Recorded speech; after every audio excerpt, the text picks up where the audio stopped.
Hello guys, welcome back to J Vlogs. இந்த வீடியோவில் என்ன பார்க்க போகிறோன்னு பார்த்தீங்கன்னா, ஒரு எக்ஸாட்டிக்கான மீட் குக்கிங் ரெசிபி தான் பார்க்க போகிறோம். என்ன மீட்டுன்னு பார்த்தீங்கன்னா க்ரீன் ஃப்ராக் தான் எடுத்துருக்கோம். ஓகேங்களா, இது எப்படி செய்யுதுன்றதை பார்த்துலாம். நான் ஃபஸ்ட்டே ஃப்ராக் எடுத்து நல்லா க்ளீன் வாஷ் பண்ணிவிட்டு எடுத்திருக்கேன். இப்போ எப்படி செய்யுதுன்றதை பார்த்துலாம். வாங்க வீடியோக்குள்ளே போகலாம். வீடியோக்குள்ளே பொறுத்தவரை நம்ம சேனலில் யாராவது சப்ஸ்கிரைப் பண்ணாமல் பார்த்துருக்கீங்க அப்படின்னா நம்ம சேனலை சப்ஸ்கிரைப் பண்ணிவிடுங்க. நான் போடுற வீடியோஸ் எல்லாமே ரெகுலராக உங்களுக்கு வந்துட்டுருக்கோம். வாங்க எப்படி செய்யுதுன்னு பார்த்துலாம். ஃபஸ்ட்டு ஃப்ராக் மீட் போட்டுடலாம். அடுத்து பார்த்திங்கன்னா இதுக்கு கூட வந்து ஜிஞ்சர் கார்லிக் பேஸ்ட் வந்து ஒரு ஸ்பூன் ஆட் பண்ணிக்கலாம். அடுத்தது பார்த்திங்கன்னா சில்லி பவுட்ரு தான் எடுத்துருக்கேன். சில்லி பவுட்ரு பார்த்திங்கன்னா ஒரு 1.5 ஸ்பூன் கிட்ட ஆட் பண்ணிக்கலாம். காரத்துக்கு ஏற்ற மாதிரி நீங்கள் ஆட் பண்ணிக்கோங்க. அண்டு நெக்ஸ்ட் பார்த்திங்கன்னா கார்ன்ஃப்ளவர் மாவு இருக்குல்ல, கார்ன்ஃப்ளவர் மாவு போட்டுக்கோங்க. அடுத்தது பார்த்திங்கன்னா இதுக்கு வந்து கேர்டு வந்து ஒரு 1 ஸ்பூன் ஆட் பண்ணிக்கோங்க. இதை நல்லா பிசைஞ்சு மேக்னேட் பண்ணுறதுக்கோசரம் பிசைஞ்சிக்கோங்க. அடுத்து லாஸ்ட்டாக வந்து சால்ட்டு தேவையான அளவு எவ்வளோ டேஸ்ட்க்கு ஏற்ற மாதிரி சால்ட் ஆட் பண்ணிவிடுங்க. அண்ட் இது கூட அகெயின் வந்து ரைஸ் ஃப்ளோர் இருக்குல்ல, கார்ன்ஃப்ளவர் மாவு ஃபஸ்ட்டு ஆட் பண்ணிட்டோம். அடுத்து ரைஸ் ஃப்ளோர் ஆட் பண்ணிக்கோங்க, அதாவது அரிசி மாவு.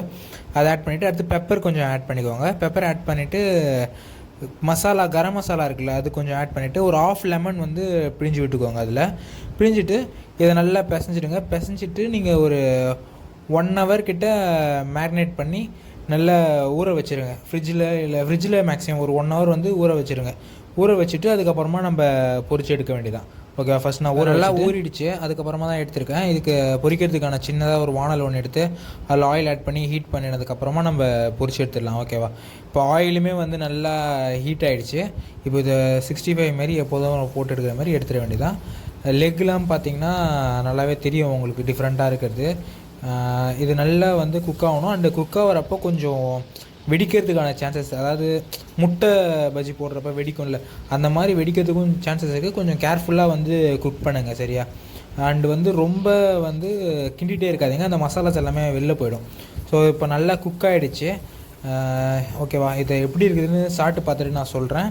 அண்ட் இதுக்கு முன்னாடி நீங்கள் இதை ட்ரை பண்ணியிருக்கீங்களான்றதை கீழே கமெண்டில் சொல்லுங்கள். ஓகே, வாங்க எப்படி இருக்குதுன்னு சாப்பிட்டுட்டு நான் சொல்கிறேன். ஓகேவா, இது ஆக்சுவலி நான் ஃபஸ்ட் டைம் சாப்பிட்றதில்ல, நிறைய தடவை சாப்பிட்ருக்கேன். இப்போது ரீசெண்டாக நான் ஊருக்கு வந்தப்போ நான் கிடச்சிச்சு, அதனால் இது நம்ம செஞ்சது. டேஸ்ட் எப்படி இருக்குதுன்னு பார்த்தீங்கன்னா, இது லைக் சிக்கன் இருக்குல்ல, சிக்கன் மாதிரியே தான் இருந்துச்சு டேஸ்ட்டு. ஸோ ரொம்ப ஜூஸியாக நல்லாவே இருந்துச்சு ஆக்சுவலி சாப்பிட்றதுக்கு. நீங்கள் இது வந்து கிடச்சதுன்னா ட்ரை பண்ணி பாருங்கள். ட்ரை பண்ணி பார்த்து எப்படி இருக்குன்றதை கீழே கமெண்ட்டில் சொல்லுங்கள் கைஸ். நாளைக்கு இன்னொரு வீடியோவில் பார்க்குறேன். Until then bye bye bye. And நம்ம பாண்டிச்சேரி சீரிஸ் பார்க்கணும் அப்படின்னா நம்ம சேனலை மறக்காமல் சப்ஸ்கிரைப் பண்ணிடுங்க. அப்போ தான் நான் போகிற சீரிஸோட வீடியோஸ் எல்லாமே கண்டினியூவாக உங்களுக்கு வரும்.